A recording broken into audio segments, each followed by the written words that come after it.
গোপালগঞ্জে এনসিপির সমাবেশে হামলা, ৩ জন নিহত, উত্তপ্ত পরিস্থিতি, ১৪৪ ধারা জারি।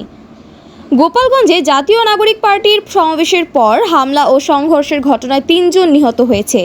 হাসপাতাল সূত্র ও নিহতদের পরিবারের বরাতে এ তথ্য নিশ্চিত হয়েছে।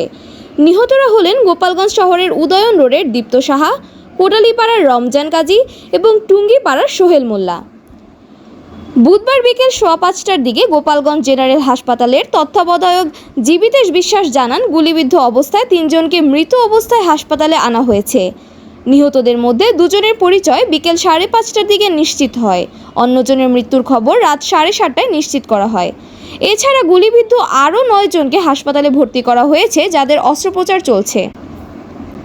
নিহত দীপ্ত সাহার চাচা জানায়, দীপ্ত দুপুরে খাবার খেয়ে দোকানে যাওয়ার পথে শহরের চৌরঙ্গি এলাকায় গুলিবিদ্ধ হন। রমজান কাজীর বাবা কামরুল কাজী বলেন, আমার ছেলেকে মেরে ফেলেছে, সে তো কোনো দোষ করেনি, আমি এখন আমার সন্তানকে কোথায় পাবো।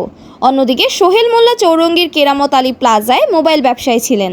তার মৃত্যুর বিষয়টি একই মার্কেটের দোকানদার জনি খান নিশ্চিত করেছে। গোপালগঞ্জ পৌর পার্কে এনসিপির সমাবেশ শেষে হামলার ঘটনা ঘটে, যার পরিপ্রেক্ষিতে প্রশাসন ১৪৪ ধারা জারি করে। প্রত্যক্ষদর্শীদের বর্ণনায় সমাবেশ শেষ হওয়ার সঙ্গে সঙ্গেই আওয়ামী লীগের সমর্থকরা লাঠিসোঁটা নিয়ে এনসিপির নেতাকর্মীদের ওপর হামলা চালায়। এ সময় পুলিশ ও সেনাবাহিনীর সদস্যরা সাউন্ড গ্রেনেড ও ফাঁকা গুলি ছুড়ে পরিস্থিতি নিয়ন্ত্রণের চেষ্টা করে।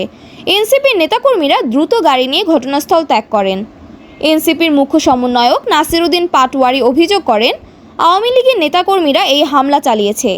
পুলিশ ও সেনাবাহিনী নিষ্ক্রিয় ছিল। আমাদের বলা হয়েছিল সব ঠিক আছে, কিন্তু আমরা এসে দেখলাম পরিস্থিতির সম্পূর্ণ বিপরীত। সমাবেশ শুরু হওয়ার আগেই উত্তেজনা তৈরি হয়। বেলা ১:২টার দিকে ২০০ থেকে ৩০০ লোক লাঠিসোঁটা নিয়ে জয় বাংলা স্লোগান দিয়ে এনসিপির সমাবেশ স্থলে ঢুকে পড়েন। এ সময় পুলিশ সদস্যরা দ্রুত আদালত চত্বরে সরে যান। এনসিপির নেতাকর্মীরাও মঞ্চ থেকে দৌড়ে পালান। হামলাকারীরা মঞ্চের চেয়ার ভাঙচুর করেন এবং ব্যানার ছিঁড়ে ফেলেন। পরে জেলা পুলিশ সুপার মোহাম্মদ মিজানুর রহমান ঘটনাস্থলে পৌঁছালে হামলাকারীরা পালিয়ে যায়।